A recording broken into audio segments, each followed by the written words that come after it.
In today's world, family business is becoming more and more of a novel concept. But at Kelsh Communities, the rare culture of family, hard work, and integrity is alive and well. One of the many reasons why the levels of excellence at Kelsh are so high. They are a direct reflection of the Kelsh family and their values that now span 3 generations of the senior housing industry. But to understand this, you have to understand the family story. It all began in 1876. A young German immigrant named Frank Kern came to America to help farmstead his brother's land in Great Bend, Kansas. Starting out with nothing but a couple tools and a cow, Frank lived in a dugout for 3 years while he farmed the land, until he got himself settled with a house, a wife, and a family.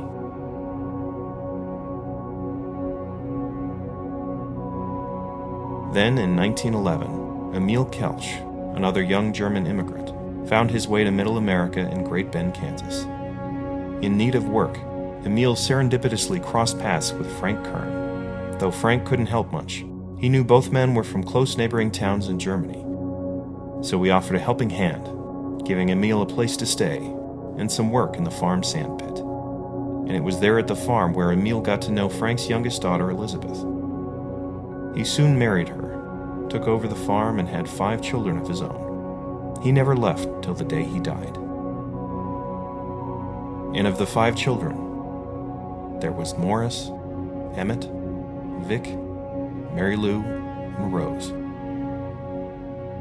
Until one day, the second-born, Emmett, decided to leave the farm in a lark at just 17 years old.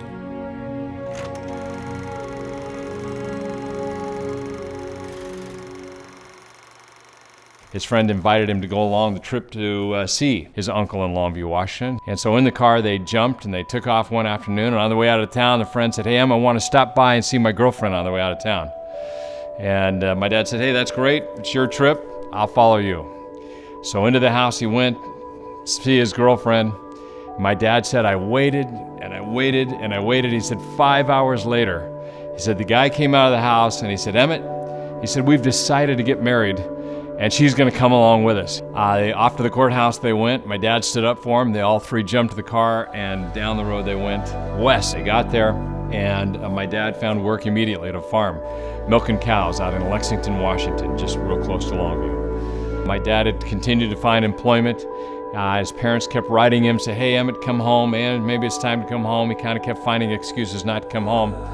So they packed up the 4 siblings, and out to Longview, Washington they came. His dad just bought a new car, a Packard. It was a big deal, because when they showed up in Longview, Washington, they were driving a new Packard car. My dad said, "Oh, Aaron, that car was a beautiful thing." And they said, "Emmett, if you come back with us, you can drive the car all the way home." And he said, Oh, I wanted to drive that car all the way home." He said, "I was so tempted." I said, "Why didn't you?" And he goes, "Well, I love my mom and dad, and I miss my siblings like crazy." He said, "But I just liked the independence, and I liked Washington." And I cried for an hour watching him go down the road. He said, "Then I dried up my tears and went back to my room," and he goes, "I didn't really largely give it a thought after that." He walked into a diner one day, saw a nice-looking lady, young girl behind the counter by the name of Alice McCormick. Their first date was recorded as being a drive to the county dump, where he shone his lights on a pile of trash, and he pulled a .22 out of the back seat, and they shot rats for their first date because they virtually had no money. That's a true story. The connection between Alice and Emmett grew, and it burgeoned into a marriage. Ultimately, it became a lifetime partnership of family and work that could not be rivaled by many others. Soon after their marriage, Emmett was called into service. World War II was coming into full swing. He played a vital role in the Pacific Theater aboard the destroyer USS Roberts. Many stories live to this day in the family of his time on the ship, managing the 3-inch barreled gun on the front deck. After coming home from the war, Emmett and Alice's family grew. 4 girls, Nancy, Peggy, Kathy, Sally, and then a baby boy, Aaron. It was around this time that Emmett got a job at Reynolds Metals Aluminum Factory in Longview, Washington. There he thrived and succeeded as a manager and foreman, working there ultimately for 21 years. He loved that job. He said, Aaron, that was the best job I ever had. And he goes, I was really good at it. He goes, I got it. I really got it. Both Emmett and Alice did what they could to make ends meet beyond their salaries. It was only their faith that decided where they were headed was a future of family business. They became Seventh-day Adventist Christians, and as such, they were guarding their Saturdays very, very carefully. But the mill could not get him his regular Saturdays off as he had requested. So they began to look for a business that they could own themselves. My parents had been doing all kinds of things, from selling used cars to working in candy shops and being an LPN and many things.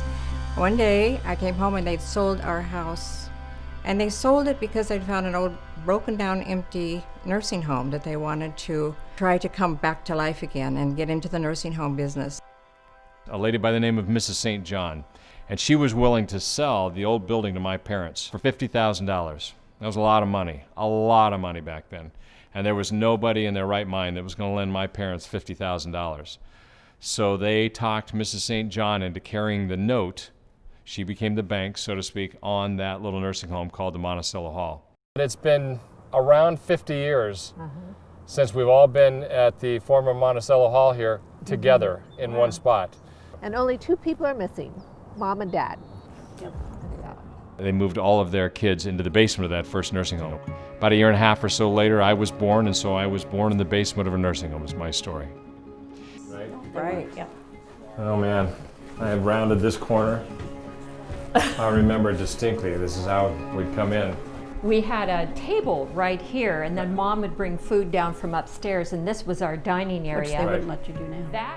I was 11 years old when Mom and Dad bought the Monticello Hall. We lived in the basement. There were 3 bedrooms down there. One was the living room, one was the bedroom for all of us girls, and one was Mom and Dad's bedroom. And Sally and I had beds on either side of this window. And we remember crawling out the window to meet Madeline outside. Yeah. We'd just open the window and go outside. You know, what is there, 700 or 800 square feet down here? Not very much. Total? And a tiny bathroom. That was sacrifice. Wow. You have a plan and a dream, and you're willing to work hard. Go for it. Right. But you know, I don't remember ever feeling Me neither. like we were doing without, or somehow Ever, we were never. less than anyone else. This was just felt great. I mean, It was Yeah. home. So I'm Sally Ziprick, and I am the 4th child of Emmett and Alice Koelsch, or the youngest daughter. The residents were my childhood friends. I remember Madeline and Thelma and Huey and Gloria, particularly Madeline. She was an Indian woman who I don't think had a last name. She was mute, and yet I was able to communicate with her.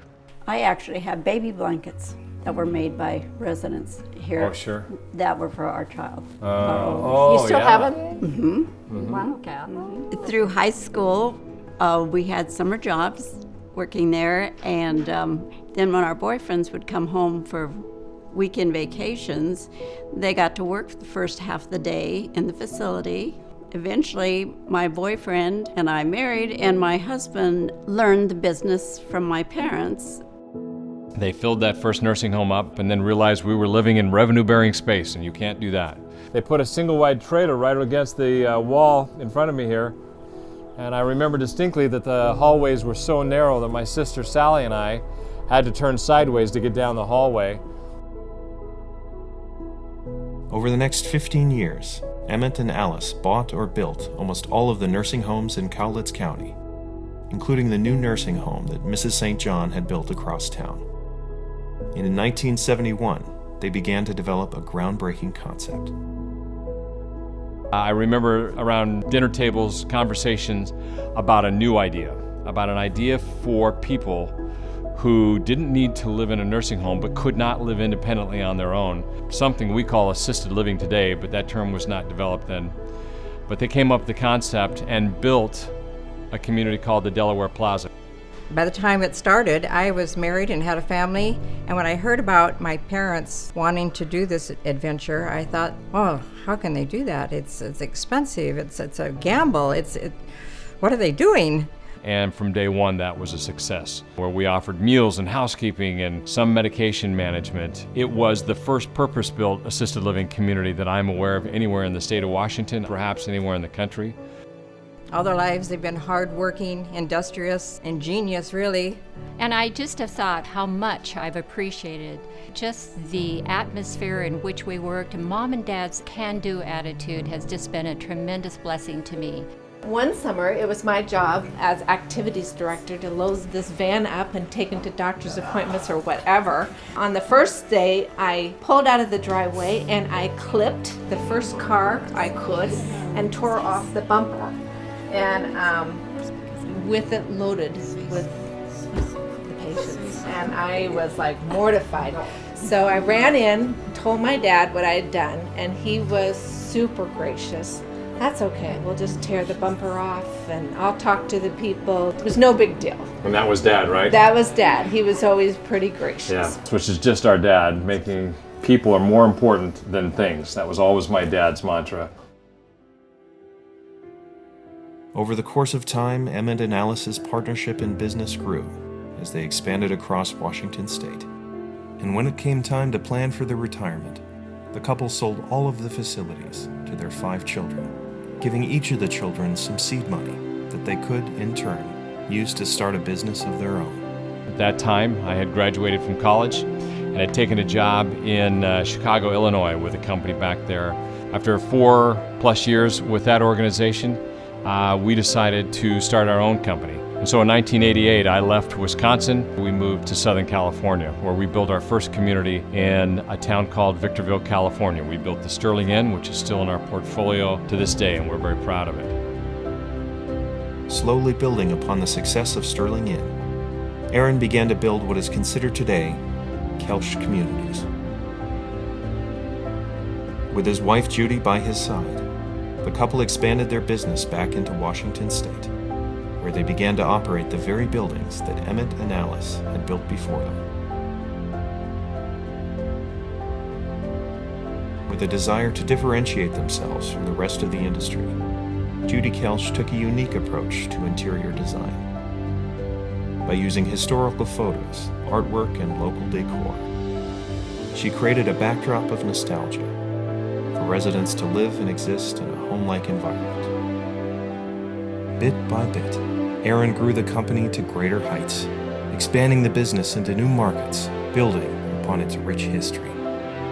Kelsh Communities now operates independent living, assisted living, and memory care communities in almost every major city across the western United States. Today, Kelsh Communities continues to be very much a family-run organization. We are proud of what we do here and grateful for the opportunity to do it. That's why we honor those who have come before us, paving a way for success through character, integrity, work ethic, attention to detail, and ultimately a love for our residents and staff. For after all, we here at Kelsh are just ladies and gentlemen serving ladies and gentlemen.